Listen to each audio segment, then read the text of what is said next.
안녕하세요. 저는 서울에 살고 있는 27살 여자예요. 좋은 의도로 글을 쓰는 게 아님을 먼저 밝히며 너무 쪽이 벌려 하소연할 곳이 없어 사연을 적어 보냅니다.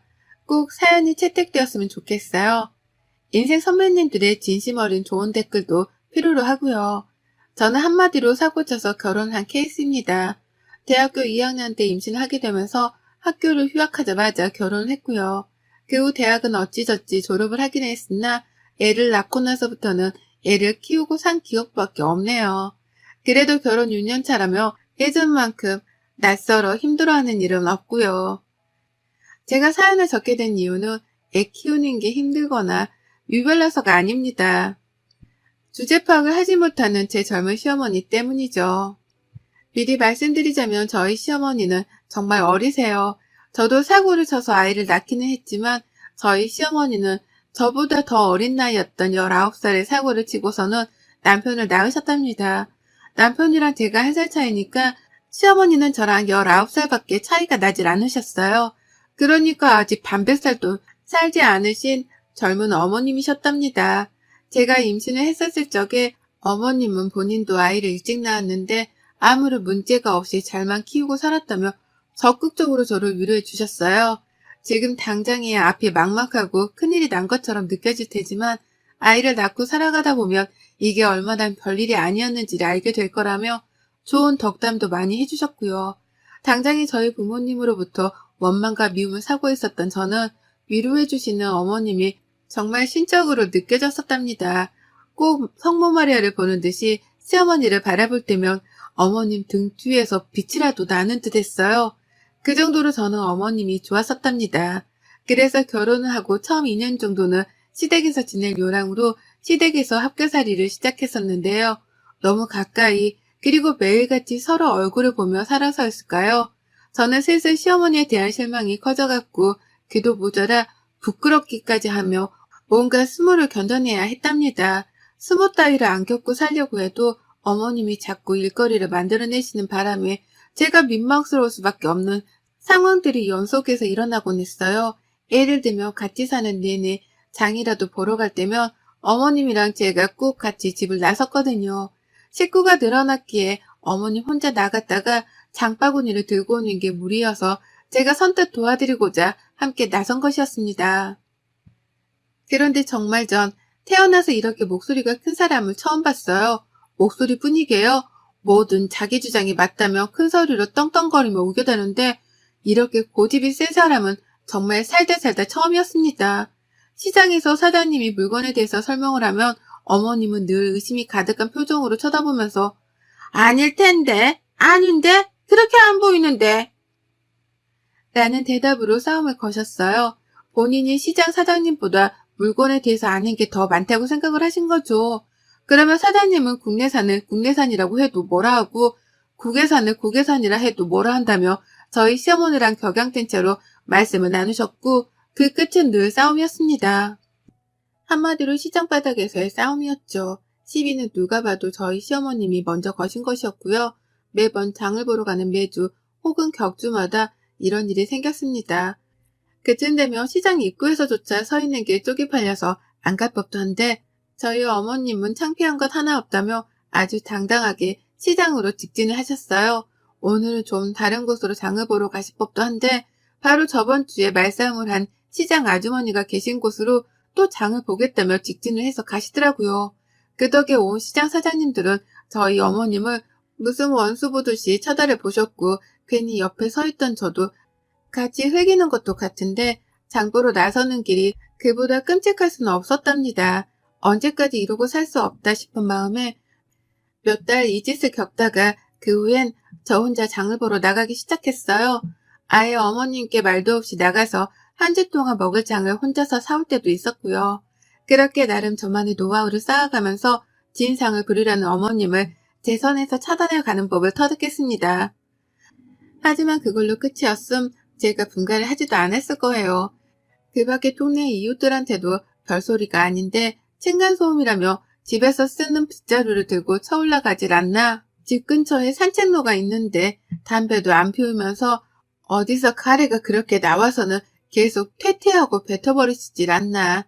집 앞에 버려야 하는 쓰레기 봉지를 다른 빌라존에 버렸다가 카메라에 걸려서 경찰이 출동하질 않나 그 밖에 뒷목잡게 만드는 진상짓을 너무 많이 부리셔서 동네 관할 경찰관들 중에서는 저희 어머님을 모르는 분이 없었답니다. 저랑 저희 남편 그리고 시아버지는 무슨 잘못을 저지른 것도 아닌데 오고 가는 사람들한테마다 고개를 숙여 사과를 하는 게 버릇이 되다시피 했고요. 참 별별 꼴을 다 보고 나서야 제가 학을 떼듯이 분가를 하겠다고 선포를 했고 남편도 아이한테 나쁜 영향을 줄까 겁이 난다며 바로 동의를 하곤 집을 나왔어요. 그렇게 따로 나와서 산 지가 올해로 4년 차입니다. 용케도 버티는 2년이었고 그 시간 때문에 저는 시어머니에 대한 저의 선입견을 아직 다 고쳐내지 못한 중이었어요. 겨우 거리를 두고 사는 중이었고 집이 멀던 이유로 어머님은 저희가 먼저 찾아뵙지 않는 이상 제 발로 만나려고 하지는 않으셨어요. 다만 평소에도 아이 사진을 보여달라는 연락을 자주 해오셔서 대면대면 함에도 불구하고 카톡 연락을 꾸준하게 하며 지내고 있었습니다. 유치원 입구 앞에서 친구들과 밥 먹는 모습으로 혹은 앞에서 걸어가고 있는 뒷모습 등등 구체적인 모습을 하고 있는 사진을 원하시는 바람에 저는 늘 시어머니의 입맛에 따라 사진을 찍는 게 버릇이 되다시피 했어요. 하여간 까다롭기로는 정말 1인자셨고 남이 불편해하거나 기분 나빠할 것이라는 배려 따위는 전혀 해주지를 못하셨습니다. 그러니 가장 가까이에 있는 사람 중 하나인 제가 피해를 가장 많이 보는 피해자가 되곤 했죠. 지금껏 결혼해서 살며 시어머니에 대한 얘기를 늘어놓자면 정말 한 트럭인데요. 불과 지난 5월 시어머니가 차를 뽑게 되면서 전보다 더한 진상살이가 시작되었답니다. 어머님께서는 기존에 조그마한 자가용을 가지고 계셨으나 사고를 내신 이후로 시아버지가 다시는 운전하지 말라며 그걸 폐차시켜 버리셨어요. 먼저 들이받고는 잘못이 없다며 배째라를 시전하다가 온 가족들이 출동해서는 블랙버스를 보고서 상대편 차량 주인분께 열심히 사과를 했었더랬죠. 그때 기억으로는 시어머니 또래 운전자분만 보면 횡단보도를 건너다가도 못 건널 것 같고 마트에서 마주쳐도 흠칫거리곤 합니다. 저희 어머님 생각이 나서 말이죠. 오죽했음 시아버지께서도 차를 폐차시키셨을까 싶은 마음이 들며 충분히 이해가 갔고 그 이후 암묵적으로 시어머니께서는 다신 운전을 하지 못하시는 줄 알았는데요. 글쎄 시어머니가 온 가족들에게 비밀로 하고는 차를 뽑아오신 거예요. 중고차를 어디서 구매하셔서 말입니다. 친한 지인분 아들이 초보운전용으로 타고 다니던 차를 판다고 해서 그걸 덜컥 사셨다는 거예요.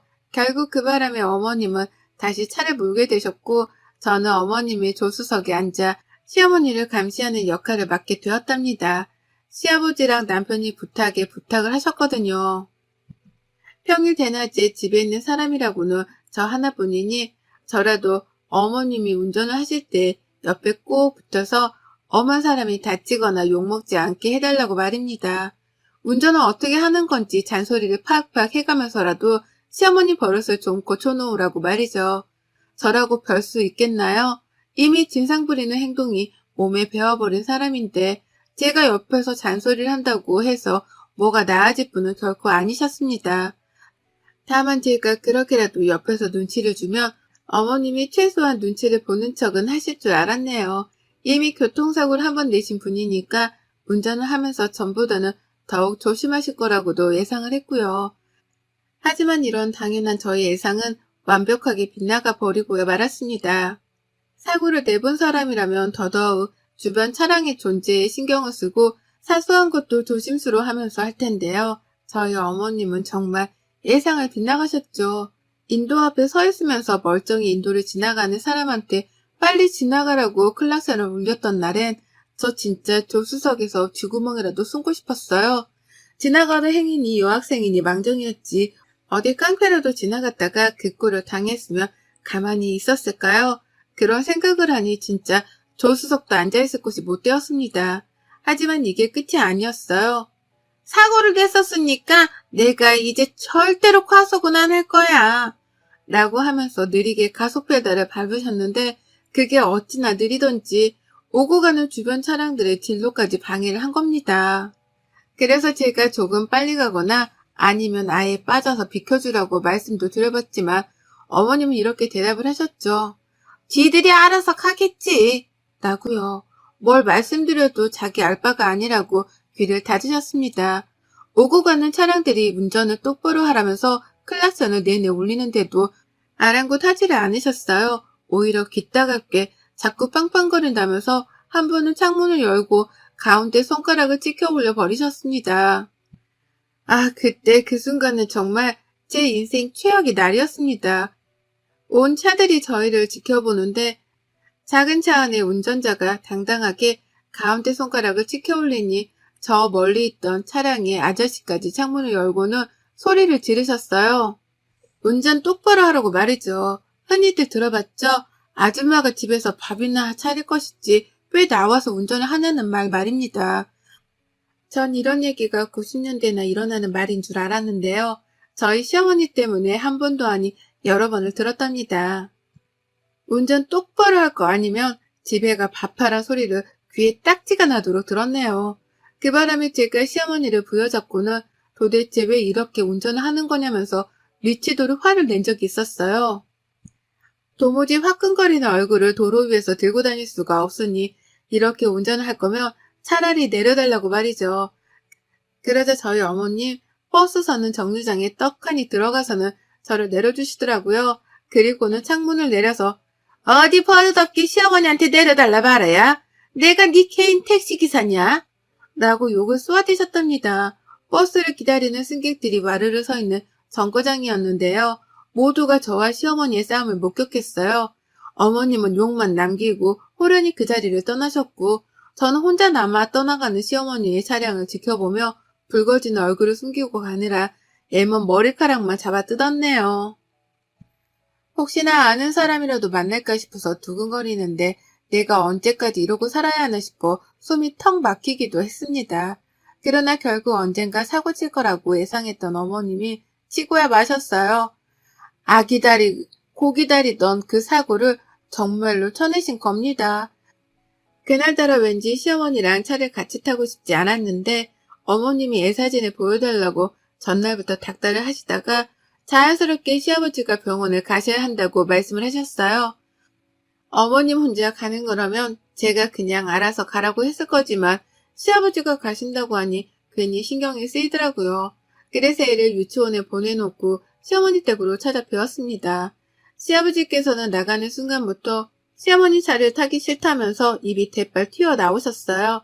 몰래 차를 산 것도 모자라 운전을 계속하고 다니신다고 생각을 하니 화가 나셨는지 문 앞에서 시위를 하며 운전을 자기가 하겠다고 몰아세우셨습니다. 하지만 결국 저희는 시어머니가 운전하는 차에 올라탔어요. 시어머니의 고집을 말릴 수 있는 사람은 아무도 없었으니까요. 그렇게 저희는 함께 병원으로 출발을 했습니다.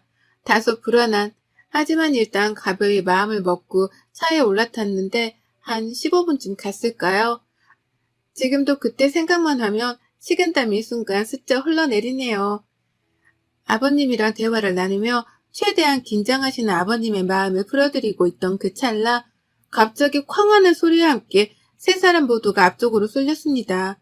시어머니가 꼬리타기를 하며 바뀌고 있는 신호를 따라 우회전을 하시다가 신호를 따라 정상적으로 출발을 한 차량과 부딪혔습니다. 근데 또 웃겼던 것이 그런 상황이면 저희가 모두 다 충격을 받아 오른쪽으로 쏠려야 했는데 시어머니가 운전을 요상하게 하면서 우회전을 하시다가 그대로 앞부분을 다른 차와 들이박은 거예요. 그래서 모두가 충격을 받자마자 앞쪽으로 쏠렸던 것입니다. 사태 파악을 하느라 한참의 시간이 걸렸고 누가 봐도 우리의 잘못이란 걸 알았는지라 아버님과 저는 뒷목을 잡으면서 할 말을 잃었어요. 둘 다 결국 또 터졌구나 하는 마음으로 허망하게 시어머니를 노려보며 서로를 챙겼습니다. 근데 시어머니는 이번에도 당당하더라고요. 정말 쪽팔림이라고는 하나도 느끼지 못하는 건지 상대편 차량에서 운전을 어떻게 하냐며 막 나와서 보험을 부르며 어머님을 부르시는데 어머님은 누가 뭐 잘못을 했는데 차가 앞에서 오고 있으면 비켜줄 생각을 해야지 그걸 그대로 갖다 들이받고 말이야. 당신 깡패야? 이게 깡패가 아니면 뭐야? 라고 하며 막받아 치셨답니다. 그리고는 한참이나 걸려 사고 운전자와 말싸움을 하느라고 쉬지도 않고 소리를 질러대셨어요. 보험차고 뭐고 이미 중재를 시킬 만한 사람이 모였음에도 불구하고 잘못을 인정하지 않는 시어머니 때문에 사건 해결은 어려웠고 그 타이밍에 저와 시아버지가 나섰죠. 좀, 어머님 좀 그만하세요. 라고 하며 저 멀리서부터 뒷목을 잡은 채로 소리를 지르며 다가갔습니다. 어머님은 얘가 왜 이러냐는 표정으로 저를 바라보며 넌 가만히 있어. 잘 알지도 못하는 게. 라고 입을 닫게 하셨죠. 하지만 저는 거기서 멈추지 않았습니다. 쪽팔려 죽겠네 정말. 어머님이 먼저 갖다 들이받고서 뭘 잘했다고 큰 소리예요. 잘못을 했으면 잘못했다고 사과를 먼저 하셔야지. 뭘 잘했다고 자꾸 쫑알쫑알. 여기 있는 사람들이 다 놀고 먹는 배수인 줄 아세요? 다들 바빠 죽겠는데 얼른 사과드리고 보험 처리하세요. 제발 좀 그 입 좀 다무시라고요. 라고 주절주절 맞는 말만 골라서 했어요. 그러자 상대편 운전자뿐만 아니라 뒤늦게 온 경찰까지 다행이다 싶은지 네 어머님 진정하시고요. 라며 시어머니를 더 타일러보고자 했죠. 이제야 해결이 되나 보다 싶어 말이죠. 하지만 어머님은 거기서 그치지 않은 채 오히려 며느리가 자신의 편을 들지 않는 것에 화가 나서는 그 분풀이를 상대방 운전자한테 하셨습니다.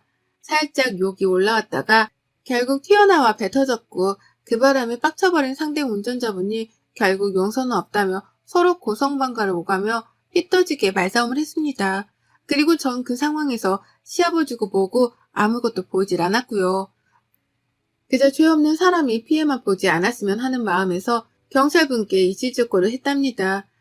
시어머니가 100% 잘못을 한 거고 내가 뒤에서 다 목격을 했다고 언제든 증인이 필요하면 불러달라고 전화번호까지 남겼어요. 그리고는 그 상황을 얼른 벗어나야겠다며 오만 사람들이 지나가며 쳐다보고 있던 사고 현장을 혼자서 벗어났습니다.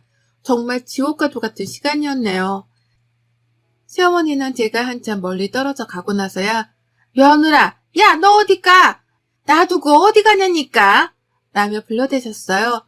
중간중간에 씨라는 단어를 몇 번 첨가해 가면서 열불 난다는 티를 팍팍 내기도 하셨죠. 하지만 저는 끝까지 시어머니를 모른 척 했고 그 길로 집을 향해 달려오고 난 후에야 숨을 돌릴 수 있었습니다.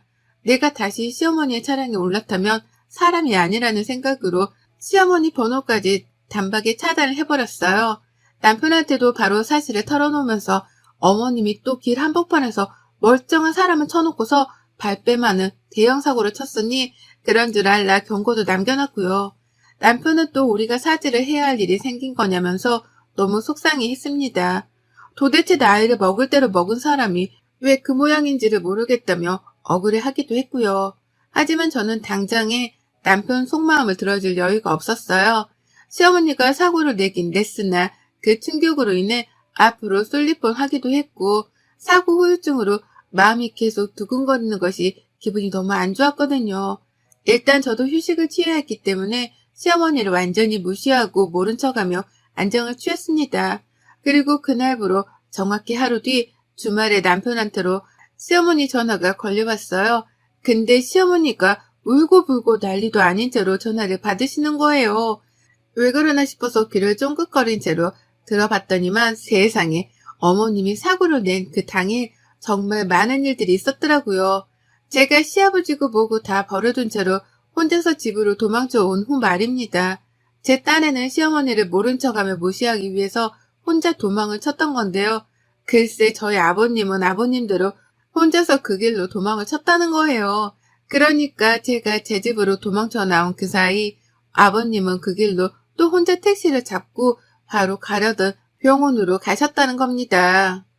그 바람에 사고 현장에 남은 건 시어머니 혼자셨고 이미 상대편 운전자를 필요 이상으로 열받게 만들어버린 시어머니는 모두가 보는 앞에서 상대편 운전자가 내뱉는 욕과 폭언을 들어가면서 욕바지가 되셨다고 해요.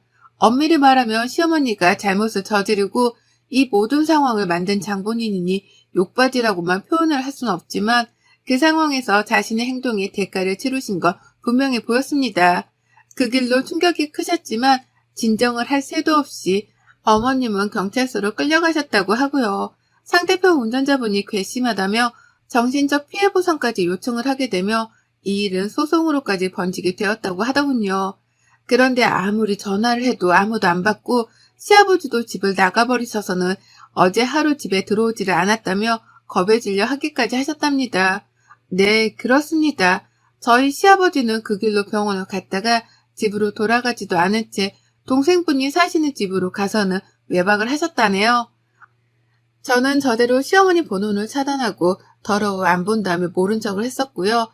그와 더불어 저희 남편은 남편대로 시어머니가 사고를 당한 줄을 저에게 들어 알고 있었으면서도 불구하고 어머님이 뒤치다거리를 하기 싫다며 어제 하루 종일 핸드폰을 꺼놨단 겁니다.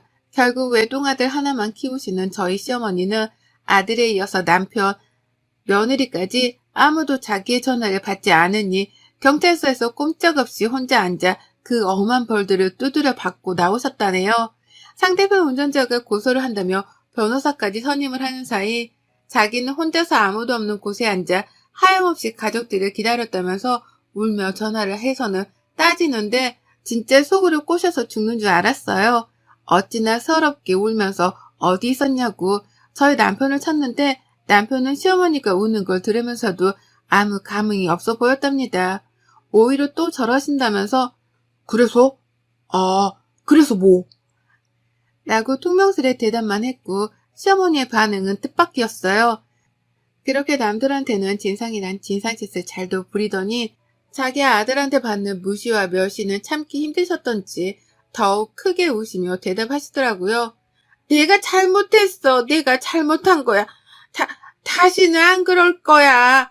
라는 말과 함께 목이 빠져라 울고불고 난리도 아니셨어요.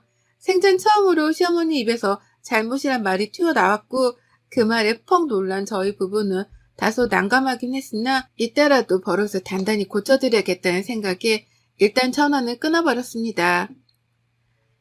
진짜 잘못을 했다고 생각하면 법적 조치도 달게 받으라는 말씀을 남긴 채 말이죠.